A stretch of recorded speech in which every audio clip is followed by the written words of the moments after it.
Para mim foi bem esclarecedor, principalmente a respeito da aceitação dos apócrifos, quanto ao Concílio de Trento, que teve aquela briga para poder para poder incluí-los no cânon sagrado, né? Acabou sendo incluído por causa da força. Isso é bom a gente saber, porque muitas pessoas às vezes questionam a gente por que não tem na Bíblia evangélica, né, cristã, esses livros. E é muito importante estudarmos a palavra viva de Deus, porque há muitos argumentos falsos, rasos, confusos, e que, na verdade, numa sociedade consumista imagética como a nossa, o que vale é o like. E como as pessoas também são superficiais, elas acreditam muito mais no que elas escutam do que naquilo que elas investigam, que elas procuram. Um outro ponto fundamental para o nosso estudo dessa noite é a importância desse tema para que a palavra de Deus seja manuseada pelos professores. Os professores da escola bíblica dominical. É fundamental porque eles estão instruindo alguém, sempre instruindo alguém. E nessa instrução, ele precisa responder, né?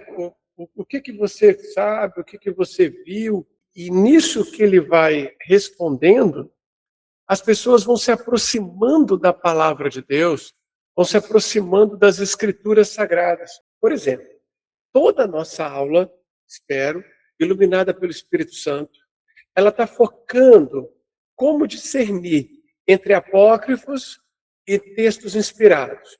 Então, eu preparei essa pergunta para a gente abrir o trabalho. Qual a diferença entre a tradução e a versão bíblica? Outro ponto importante, o que é Septuaginta? O que é Vulgata? Quem são os maçoretas?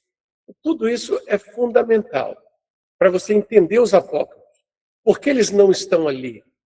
E um terceiro e último ponto a ser destacado no encontro de hoje é exatamente a negativa das narrativas. Como que você pode combater as narrativas falaciosas, sem argumentos históricos, mas que dizem ser autênticas?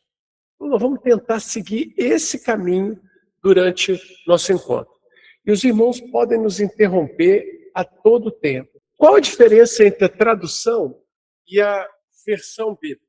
Qual seria essa diferença fundamental? Primeiramente, o que é uma tradução?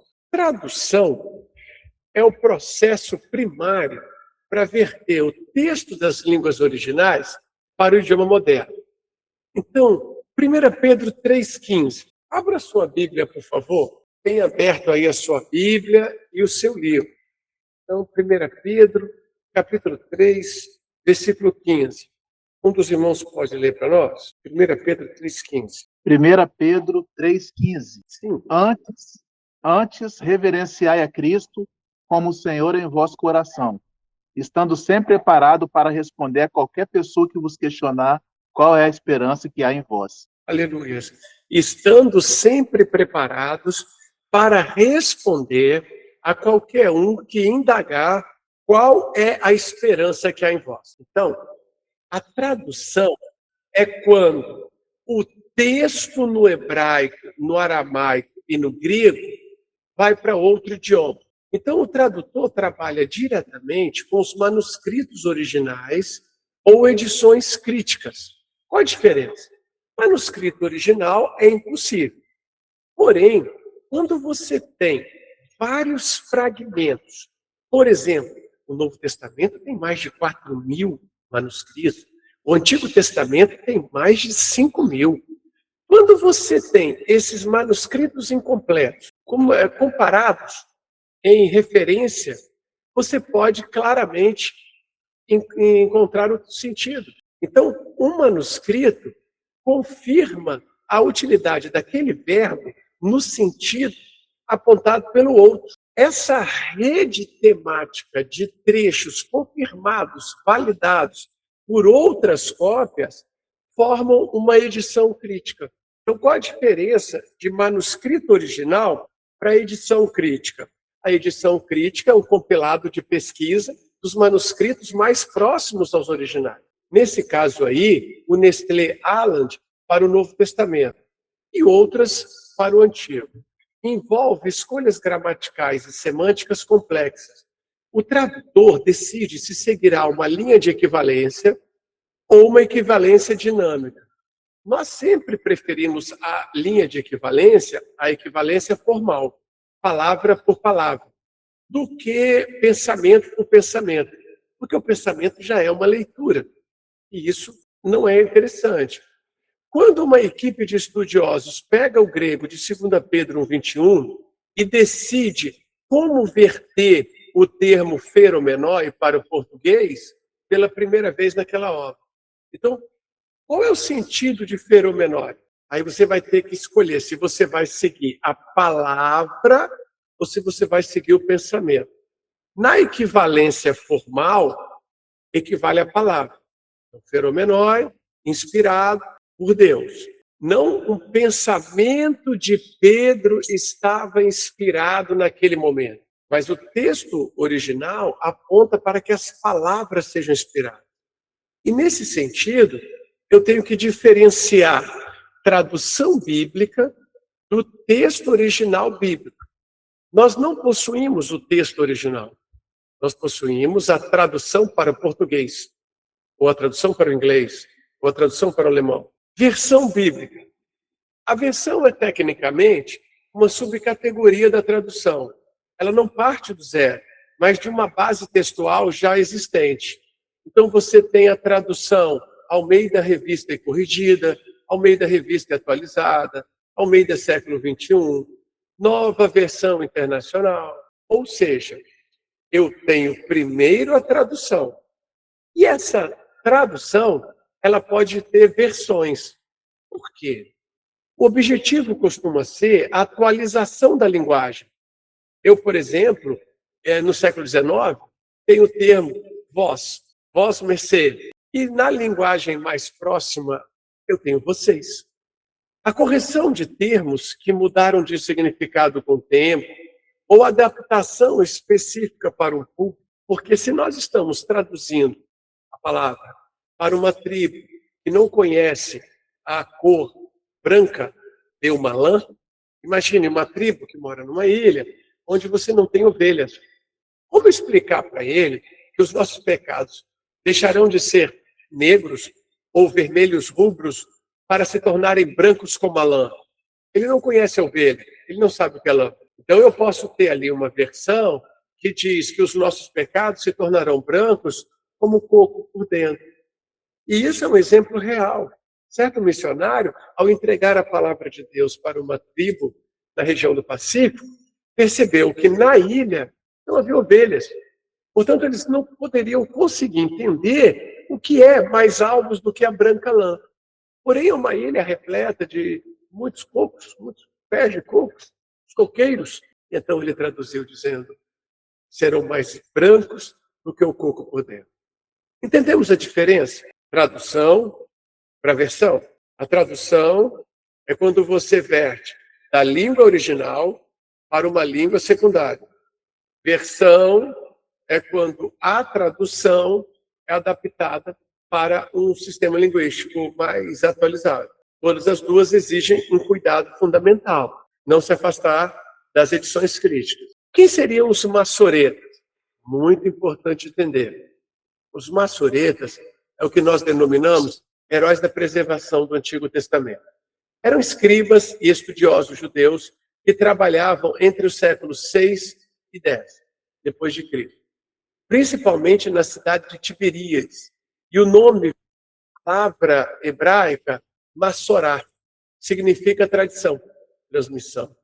O hebraico bíblico original era escrito apenas com consoantes.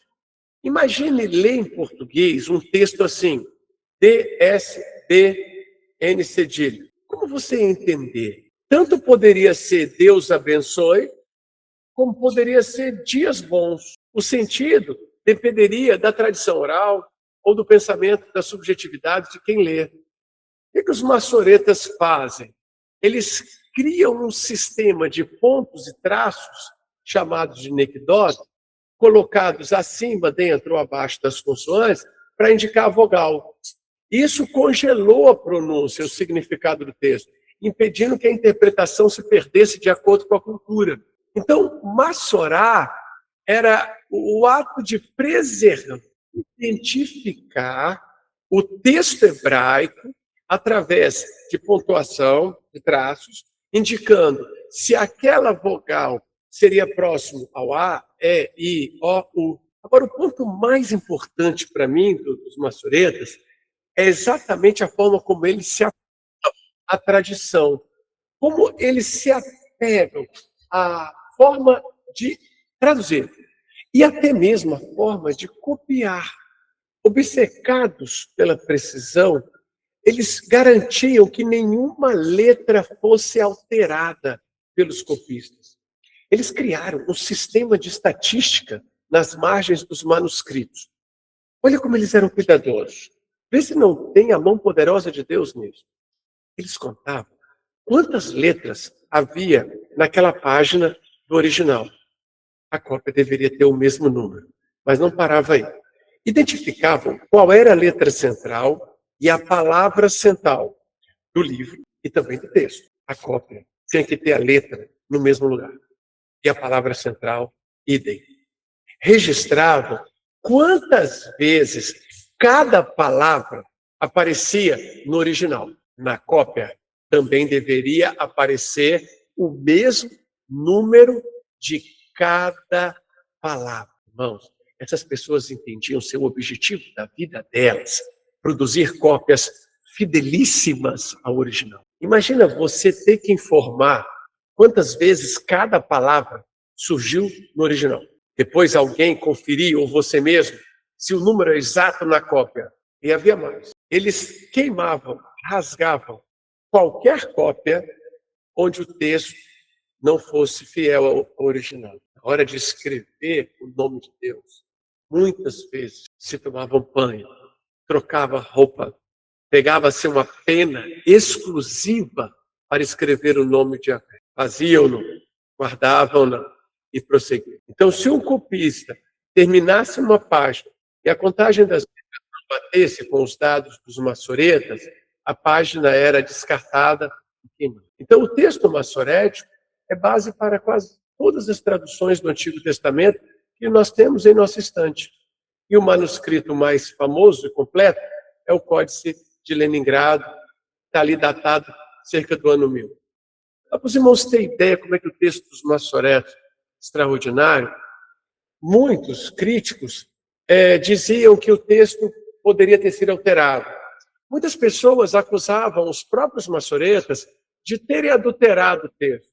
Você escuta constantemente muitas pessoas ignorantes no campo das filosofias, psicologia, história e ciências sociais, sem conhecimento bíblico, afirmar que a Bíblia foi alterada ao longo dos dias. Vários humoristas fazem isso, né? Vários humoristas famosos, principalmente ligados a governos corruptos, eles gostam muito de depreciar a Bíblia.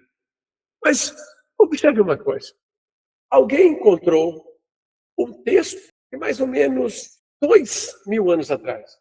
Sim, do século I. Então deveria ser diferente.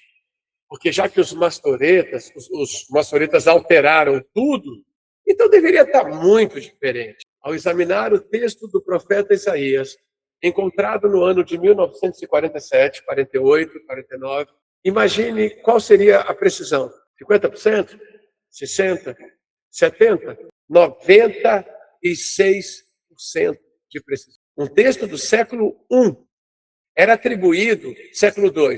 Porém, com novas dinâmicas de análise, chegou-se ali perto do ano 70, queridos. A precisão foi tão grande que silenciou os produtores de narrativas falsamente chamadas acadêmicas. Só para rever, eles contavam a quantidade de letras e colunas, o número de palavras presentes no original e na cópia, cumpriam rituais purificadores, verificavam o líder e distribuíam as cópias com faro. Muito bem. Alguma pergunta? Alguma pergunta, queridos? Amém, pastor. Quando os tradutores... Obrigado, querido. Quando os tradutores entregam as escrituras às suas gerações, as portas do céu são abertas aos homens iluminados pela palavra de Deus. Eu quero dedicar 5 minutos a esse tema, porque eu gostaria que cada um de nós se tornasse um novo Martinho Lutero, um novo William Tyndale, um novo Wycliffe, porque o Espírito Santo que moveu esses homens ainda está derramado na nossa geração. O Tyndale, ele colocou na sua vida entregar a tradução da Bíblia para o inglês. Ele foi um dos mais famosos perseguidos. Ele entregou tudo que ele tinha, recurso financeiro, saúde, foi perseguido, espancado, mal falado, difamado, mas ele tinha como principal objetivo entregar a Bíblia para o povo inglês. Ah, pastor, o senhor está pedindo para a gente traduzir a Bíblia? Irmãos, eu não consigo, mas eu posso conseguir distribuir porções da Bíblia. Talvez eu não consiga dar uma Bíblia inteira, talvez alguém receba uma Bíblia inteira e não leia, mas se você entregar folhetos, livretos, se você entregar mensagens escritas para que as pessoas possam ler, reler e se aproximar da luz verdadeira, você estará sendo movido pelo mesmo Espírito que moveu Lutero a entregar a Bíblia em alemão, o mesmo Espírito que envolveu João Almeida, o mesmo Espírito que envolveu William Tyndale, o John Wycliffe. Todos eles foram movidos por um poder avassalador que nos movia e não nos deixava quietos e acomodados. E nós dizíamos: Senhor, quantas pessoas eu entreguei uma porção da Tua palavra hoje. E uma coisa importante na época do Wycliffe, você observa ali, o Tyndale, ele já é perto de 1500 e o Wycliffe perto de 1300. As pessoas eram analfabetas, elas não conseguiam ler.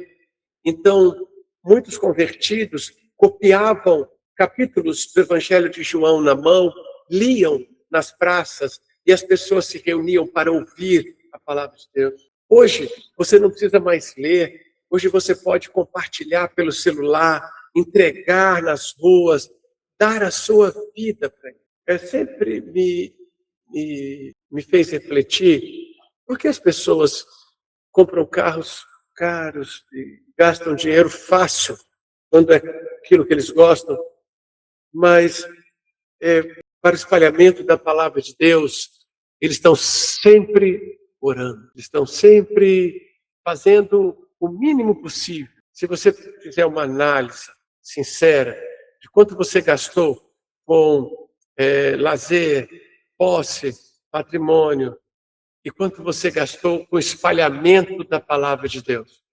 Se cada cristão tivesse como prioridade gastar o mesmo tanto que ele gasta com lazer, ele gastar com o espalhamento da Bíblia, nós teríamos, com certeza, mais espalhamento.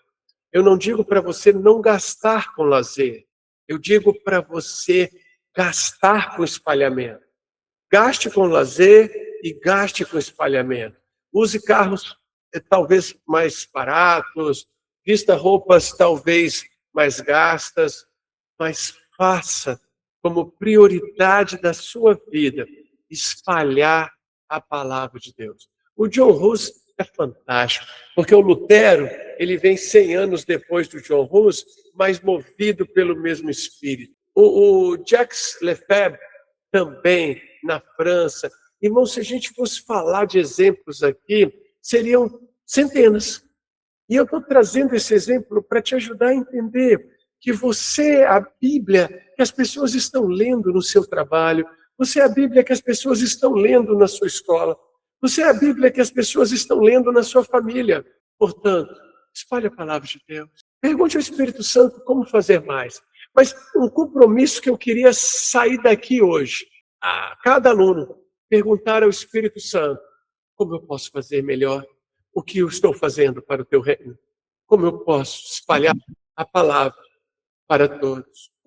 E o William Tyndale escreve o seguinte: eu farei com que um rapaz que conduz o arado conheça mais das Escrituras do que tu mesmo. Ele falava para um sacerdote. foi essa frase que fez nascer esse seminário online, porque a ideia é que todas as aulas gravadas fiquem disponíveis para que qualquer pessoa, em qualquer lugar do Brasil, tenha acesso a um curso qualificado, curso bíblico, teológico bíblico, para que a palavra seja espalhada. Orem por isso. Não é só por vocês, é sobre uma visão de que tudo isso estará disponível gratuitamente. Pastor, eu queria perguntar qual a tradução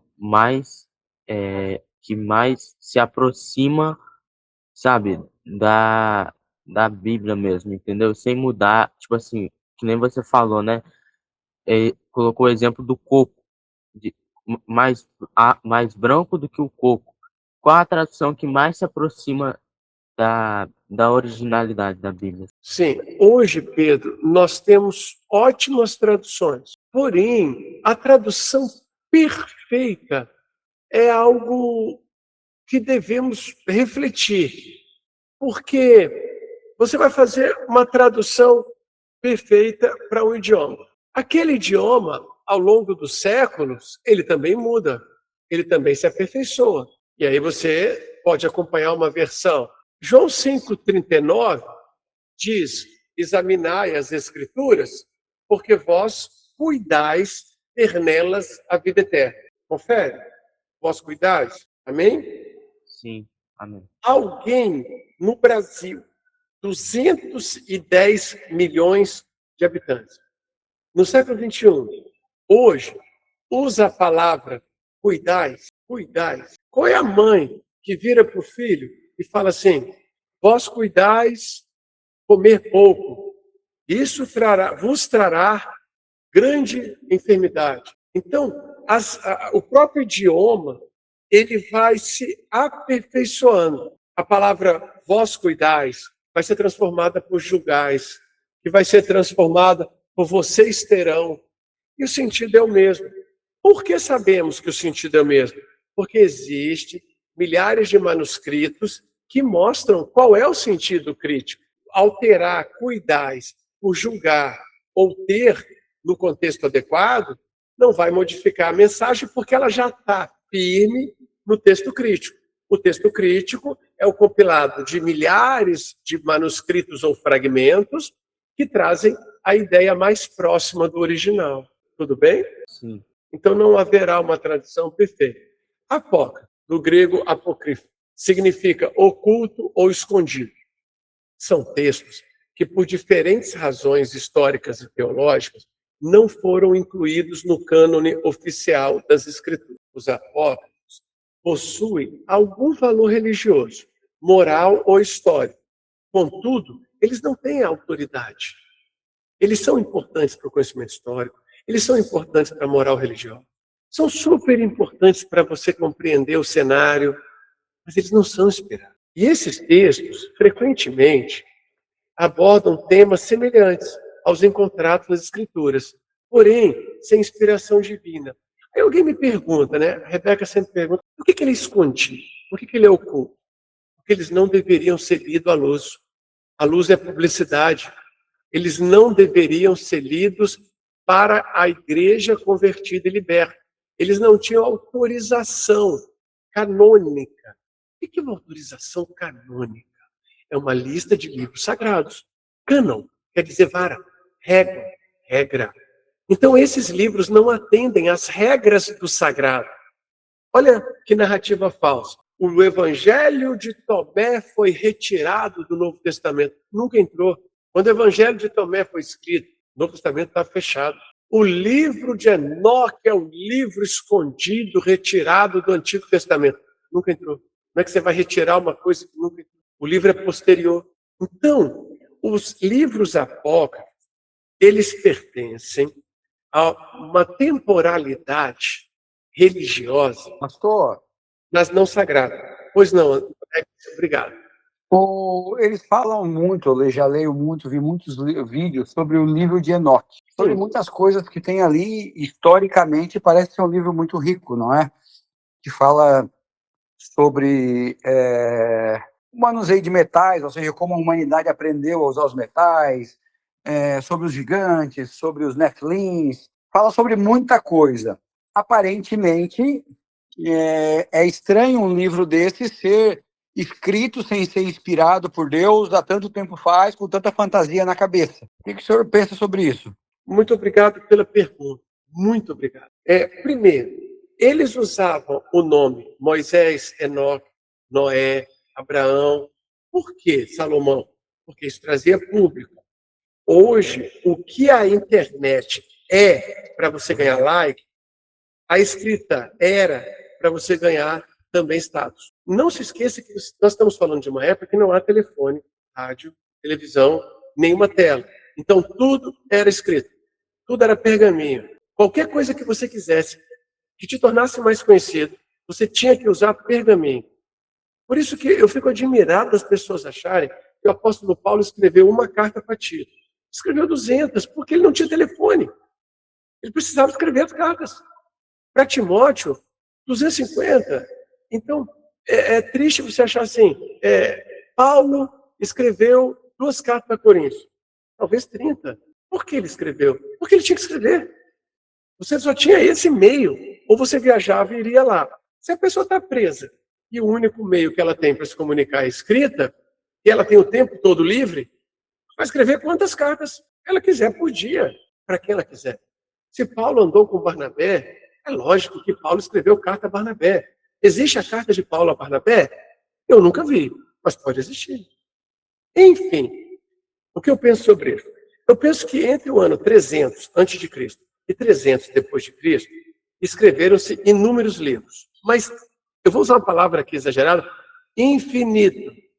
E esses livros, para serem aceitos, lidos, gerarem posição social, status, eles precisavam usar o nome de poderosos e famosos. Qualquer um talvez compraria hoje um livro que falasse sobre alguém muito famoso, muito importante. Mas ninguém compraria um livro sobre um desconhecido. Tudo bem. O livro de Enoque, em específico, que é a sua pergunta. Mas antes de passar para Enoque, todo mundo entendeu essa perspectiva dos apócrifos? Todos entenderam? Certinho? Tá. Sim, pastor, entendido. Muito bem. Eu só voltar aqui para a nossa posição original, porque eu esbarrou aqui. Vamos lá. Olha quantos evangelhos. Barnabé, Atos de Paulo e Tecla, Evangelho de Nicodemos. Certamente, Nicodemos pode ter escrito a sua impressão sobre Jesus. Nicodemos foi um discípulo, ele foi pedir o corpo de Jesus. Isso é muito.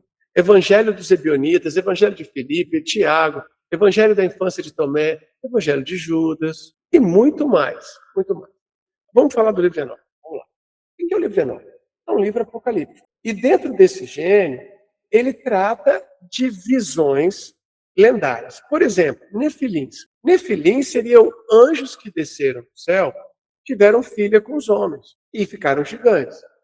Aí eu passando no YouTube, o rapaz falou assim, os gigantes realmente existiram e eles eram muito poderosos, eles eram enormes. Inclusive foi achada uma cama de Og, rei de Bazã. Aí ele colocou uma figura de um gigante numa cama gigante e um homem em pé do lado da cama. Só que o homem em pé, a cabeça dele não chegava no joelho do gigante e o gigante estava deitado. Imagina então que um leigo que não lê a Bíblia, que não sabe o tamanho da cama de Og, de Bazã, vai achar que o Og de Bazã era uma pessoa de 20 metros, o Godzilla. Mas você sabe qual é o tamanho da cama? Qual é o tamanho da cama de Og, de Bazã? Isso não dá para desenhar um gigante daquele tamanho. Você vai ver figuras de nefilins na internet, eles estão carregando pedras de toneladas nas costas.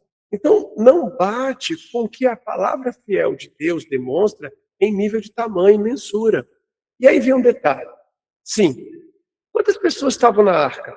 Aqui falou, pastor, tem uma pesquisada rápida aqui. Sim. A cama é uma cama de ferro com cerca de 4 metros a 4 metros de comprimento 4 metros. por 1,80 a 2 metros de largura. Certo. A largura de 2 metros. E vamos ficar com o tamanho de 4. Mesmo assim, 4 metros, deitado. Se você ficar em pé do lado da pessoa, você não bate no joelho da pessoa. Golias, 3 metros e pouco. Uma pessoa de 4 metros poderia caber na arca de Noé? Não. Se a arca tiver um andar de 8, dá, né? Um andar de 7. Por exemplo, qual o tamanho da girafa? Quanto dá a girafa? Deve dar assim, uns 6 metros, deve dar. E pelo menos 2 couberam. Se uma girafa cabe, um homem de 4 metros cabe. Aí eu vi um pastor tentando confundir as pessoas, dizendo assim, há um erro na Bíblia. Se tinha 8 pessoas na arca, por que a Bíblia diz que Golias era descendente dos nefilins? Simples. O tamanho dos filhos de Noé era também passível de 2 a 4. Não tem nenhum problema com isso. A altura de Noé também não está explícita nas Escrituras. Então, na verdade, o que você tem é um exagero midiático manipulador. Outro ponto fundamental é acreditar que anjos engravidam mulheres. Porque se acreditarmos que os anjos engravidam mulheres, nós temos que tê-los com aparelho genital, com sensor. E o próprio Senhor Jesus disse que os anjos não se casam e não se dão em casamento. E quando perguntaram a ele sobre relacionamentos entre homem e mulher lá na eternidade, porque perguntaram de quem seria a mulher na eternidade, de alguém que teve, de uma mulher, no caso, que teve mais de um marido aqui na Terra, e o Senhor disse, serão como os anjos do céu, assexuados. Observa, amados irmãos, que a Escritura ela vai nos abrindo entendimento. Na arca de Noé só tinha 8 pessoas. Dali se povoou a terra. E a palavra viva de Deus mostra que ocorreram gigantes lá nos dias de Davi, lá nos dias seguintes.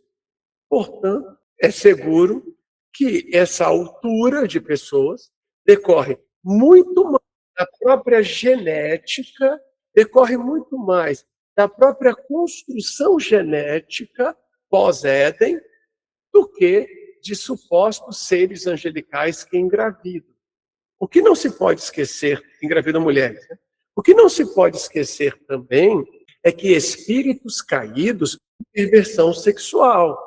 Então, Sodoma e Gomorra incorriam nos erros que os anjos caídos cometiam junto com eles, insuflando-os as orgias, as perversidades, as idolatrias sexuais, porque você utilizava a função sexual como instrumento de culto a demônios, a entidades. E é por isso que o Senhor Deus se levanta contra Sodoma e Gomorra e no capítulo 25 contra os cananeus. E é por isso que devemos entender a cultura local como também um instrumento do empoderamento de Satanás sobre os desejos, pensamentos e as culturas humanas. Quando a palavra de Deus associa os erros de Sodoma e Gomorra com os erros de supostos anjos caídos, talvez ela também está nos indicando a intenção impura, a intenção contaminadora, a intenção pecaminosa que essas entidades espirituais conduzem as pessoas. Tanto no campo da idolatria, como no campo da sexualidade, como no campo da idolatria cultural com o sexo, a perversão. Aí você tem Romanos capítulo 1, você tem Números 25, você tem o aviso para que Israel não se envolvesse com as infrutuosas obras das trevas. E encontramos no livro de Enoque, respondendo ao irmão, um primeiro Enoque e um suposto segundo Enoque. E o Enoque perdeu-se. Do segundo Enoque, a gente só conhece uma versão, que é a versão, se eu não me engano, eslavônica. E ele foi escrito por diversas pessoas. O próprio livro de Enoque, ele se divide assim, se eu me lembro aqui, visão apocalíptica, fragmentos de Noé, livro dos lumiares e outras partes. E a data mais aproximada da produção é 100, 130 a.C. Ele não é um livro dos dias de Abraão, que foi encontrado. Ele não é um livro dos dias de Noé. Encontramos um livro dos dias de Noé. O livro de Enoque não é um livro nem nos dias de Nabucodonosor. O livro de Enoque é um livro nos dias quase perto de Cleópatra, 50 anos antes de Cleópatra, quando a República Romana já tinha conquistado o Império Grego, né, há muito tempo, e misturavam ali as lendas, crenças, e você vendia muitos livros explorando a visão apocalíptica. É o mundo dos escritos. Aí alguém diz assim, como é que nós podemos saber o que eles sabiam naquela época? Irmãos, perto do ano 200 a.C., 150, 100, o mundo já está bem formado astronomicamente. É tão real isso que os sumérios, 2000 a.C., eles já usavam zero, 360 graus, 60 minutos por hora, 60 segundos por minuto, 360 dias por ano, 30 dias por mês, calculado. E talvez os sumérios possam ter aprendido isso com Adão, porque Adão vive 930 anos, se eu não me engano. Adão, ele teve contato com o avô de Noé. Noé era neto de um homem que aprendeu com Adão. Isso é muito poderoso. Isso é muito poderoso. Então, nós devemos entender, meus queridos irmãos, que o conhecimento astronômico dos sumérios era tão avançado. Eles têm um selo de 4, 5 centímetros que eles usavam. Qualquer dia eu mostro a vocês esse selo. Nesse selo, eles têm o Sol e os planetas orbitando em volta do Sol. Como saber isso? A única resposta que acalenta meu coração é que o Eterno ensinou matemática, física e química para Adão. Porque a missão de Adão era sujeitar a terra, povoá-la, enchê-la, portanto, construir sociedades humanas e civilizações duradouras. Os irmãos me entendem? A partir da expulsão, esse conhecimento é compartilhado, a ponto de Nimrod tentar levantar a torre de Babel, e o Senhor não tira o conhecimento, mas o Senhor confunde as línguas. E agora, línguas confusas adia o desenvolvimento tecnológico, mas não o impede. E olha onde nós estamos hoje. Irmão Alex, eu divaguei, consegui responder? Deixa eu recapitular aqui. Como é que eles sabem o que eles escreveram? Já era senso comum no ano 100, 150, 200. E esse livro de Enoque, ele tem conhecimentos interessantíssimos, mas os sumérios já tinham. Os babilônicos já possuíam esse conhecimento. E 500 anos antes da escrita de Enoque, a Grécia já tinha física, química, medicina e conhecimentos astronômicos interessantes. 1000 anos antes do livro de Enoque, o Egito já tinha conhecimento astronômico, físico, químico e medicinal muito interessante. Todos estão atentos? Amém? E, irmão, o Alex está me ouvindo? Alô? Então, vamos lá. O livro proibido, não é proibido. Livros retirados das escrituras, também não. Livros autênticos, eles não são. Livros perdidos, eles são porque na história se perdeu muita coisa. Eles denominam fragmento por livro, também acontece isso. Denominam fragmento por livro. E por que eles não são incluídos? Por que esses livros não são incluídos? Primeiro, porque eles estão escritos muito depois do fechamento do cânon. O próprio livro de Enoque, ele foi escrito 300 anos depois do fechamento do cânon. Eles também têm origem duvidosa. E dentro deles tem muitas doutrinas divergentes. Uso limitado. Nem todas as comunidades cristãs primitivas aceitavam, liam esses livros. E para você fazer parte do texto sagrado, você tinha que ser validado pela comunidade. Ao longo dos séculos, meus irmãos, os pais da igreja, eles escolheram 4 elementos. Primeiro, ligação com os apóstolos. Segundo, conforme a regra de fé, ortodoxia. Terceiro, aceitação universal. Quarto, inspiração compactuada com os outros textos. Então, se nós olharmos esses livros apócrifos, eles contêm heresias repreendidas pelos textos sagrados. O Evangelho de Tomé nega a divindade de Jesus. O Evangelho de Maria Madalena mostra o Jesus praticando situações, ou apóstolos ali, completamente contrária às Escrituras. Aí alguém pergunta, por que tantos? Por que tantos apócrifos? O nosso livro trouxe 3 razões interessantes. Pastor, eu me lembro de um versículo que está em Provérbios, não me lembro exatamente qual, acho que estava no capítulo 29, que fala onde o Espírito de Deus se afasta, mas a imaginação do homem vai crescendo, mas as heresias vão crescendo, e o homem tenta fazer coisas, enfim, que vão dar lugar às suas imaginações e tudo, e vão crescendo tudo isso. Eu Por lembro desse exemplo, versículo. sim, por exemplo, você quer ver uma heresia? No livro de Enoque, quem leva o homem ao pecado são os anjos, que eram chamados vigilantes. Os anjos ensinam o homem a feitiçaria, a metalurgia, ensinam o homem os principais atos sexuais, morais. E esses homens, eles vão pecando automaticamente, abraçando o pecado sem livre-arbítrio. E isso é uma heresia, porque a culpa do pecado não é a oferta da serpente, é a escolha. Eva não pecou porque ela teve a oportunidade. A oportunidade que em Deus foi Deus. Deus colocou a árvore no centro e falou, está aqui. Quando vocês comerem, morrerão. Então, a serpente não foi lá e disse para Eva, Eva, você tem que comer. Comer é muito bom. Não, ela foi conversando com a Eva, trabalhando na sua mente, colocando no seu coração. E Eva desejou, escolheu e agiu. Outra heresia.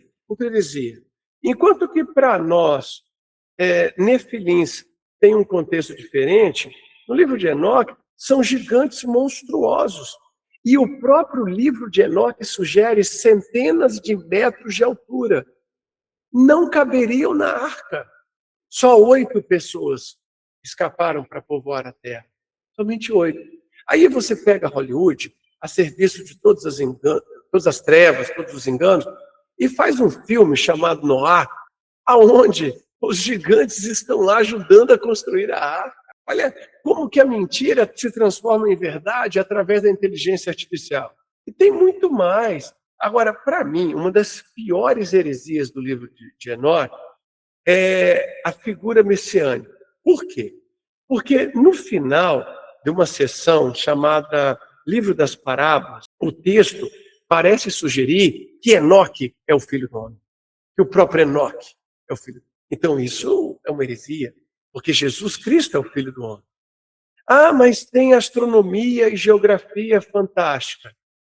Calma, nem tanto. Lembra que os babilônicos tinham astronomia fantástica, os sumérios tinham astronomia fantástica, os egípcios, as pirâmides estão construídas alinhadas com o cinturão de Órion e foram construídas milhares de anos antes do livro de Enoque. Então, a reprodução de conhecimentos já existentes não valida, porque é apenas uma reprodução do que já existia.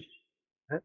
Aí eu te pergunto, como é que vai incluir o livro de Enoque no cânon do Antigo Testamento se ele interfere e ele é refutado por Gênesis?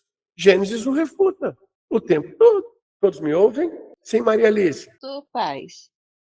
Então, eu tenho um amigo que era cristão, sempre foi muito estudioso. Recentemente estudou tanto, eu brinco que ele estudou tanto que ele virou católico. Literalmente, ele virou católico. Aí, numa das nossas conversas recentes, a gente estava falando justamente sobre a questão, algumas questões principais, né, de discordância. E uma dessas foi sobre os apócrifos. Para ele, olha, eu tô com Jesus, cara. Jesus em Lucas 24:44 falou, observar o que está na lei, profetas e nos salmos, que era o cânon que tinha já lá para os judeus, que eles já tinham estabelecido. Só que ele falou que naquela época eles tinham, a gente sabe que tinha várias escolas que tinham discordâncias entre os judeus, e ele falou que não tinha ainda o cânon montado assim. Qual a data Eles estavam ele juntos. sugere?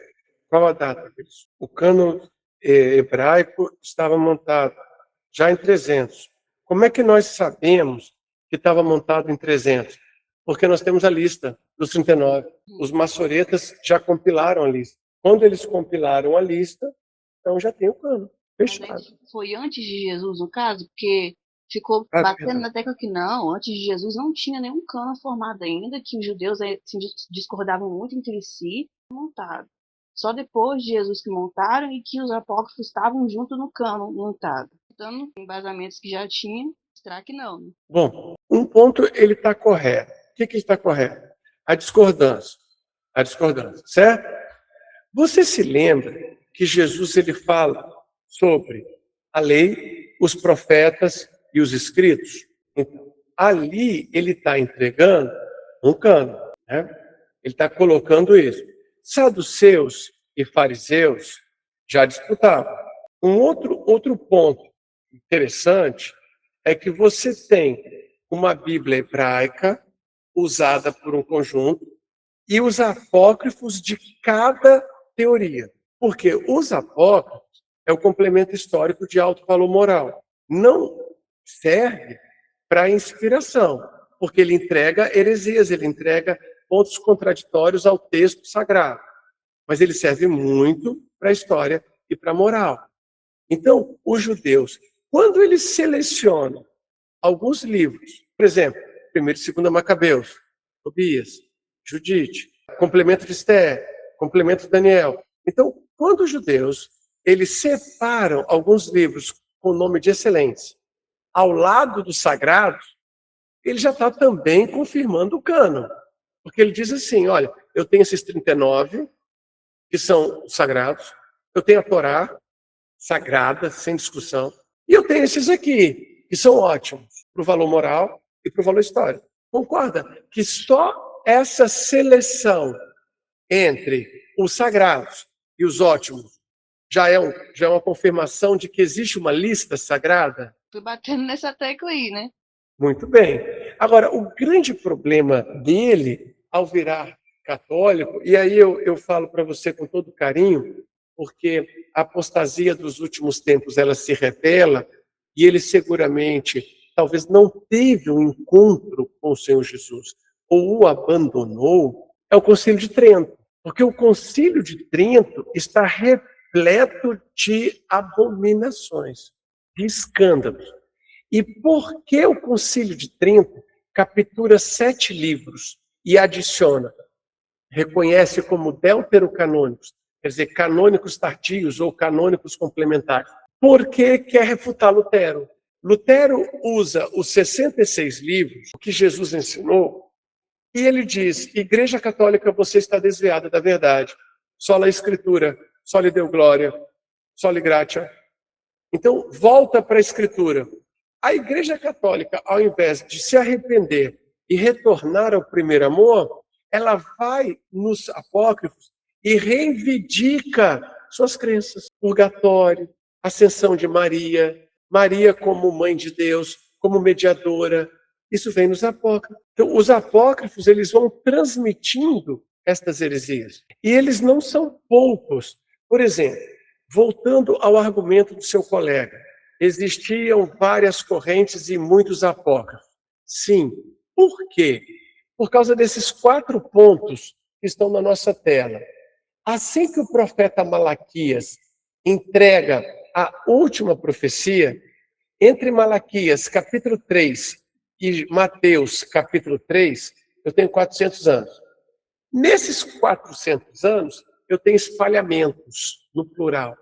O judeu espalhado precisa da escrita cultural para se rever na sua identidade. Lembra do Reino do Norte, do Reino do Sul? A Assíria veio em 722 e levou o Reino do Norte e espalhou o Reino do Norte. Como é que eles poderiam manter a sua cultura? Através das escritas. Mas eram escritas literárias, falaciosas, cheias de imaginações, crenças, lendas, exageros. E esses exageros, muitas vezes, conflitavam com a Torá, conflitavam com os textos do Antigo Testamento. Mas mesmo assim tinha um alto valor romântico, poético, histórico, cultural, porque era ali que o judeu se encontrava judeu, no meio de uma sociedade corrupta, de uma etnia diversa, sufocante, a asfixiar a sua identidade cultural. Não satisfeitos, continuaram pecando, continuaram andando nas trevas, e o reino de Judá, ele vai ser transportado pelos babilônicos. Novamente, mais centenas de milhares de literatura religiosa, literatura cultural, literatura histórica, que vão trazer a lembrança, a memória, a ancestralidade, a cultura, o ethos judaico no meio de tantas outras etnias diversas antagônicas ao monoteísmo. Em seguimento, os apócrifos, eles criam laços culturais nas diásporas. E esses laços culturais é que vão sustentar o judaísmo. Aí surge o grave problema. Como eu vou fazer se eu espiritualizar, sacralizar, canonizar os apócrifos? Eu vou ter que dizer que qualquer coisa escrita, com elevada moral, seria, digamos, divino. Mas não é, porque Jesus, nos seus dias, sabia das centenas de apócrifos. E em Lucas, capítulo 24, versículo 44, ele diz: a lei, os profetas e os salmos. Lucas 24, 44. A lei, os profetas e os salmos. Se nós formos em Lucas 16, 16, nós veremos a lei e os profetas. Então, para tudo, tinha ou não tinha o cânon? Foi isso que eu bati na tecla, que na época de Jesus, Jesus mesmo disse o cânon, né? O cânon.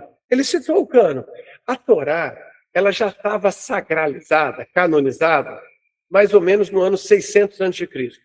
600. Os profetas já estavam fechados no ano 300 a.C. Na época de Jesus, você tinha uma discussão ali entre Esther, Eclesiastes. Discussão. Discussão não significa rejeição. Qualquer livro da Bíblia pode ser alvo de dúvidas ou discussão.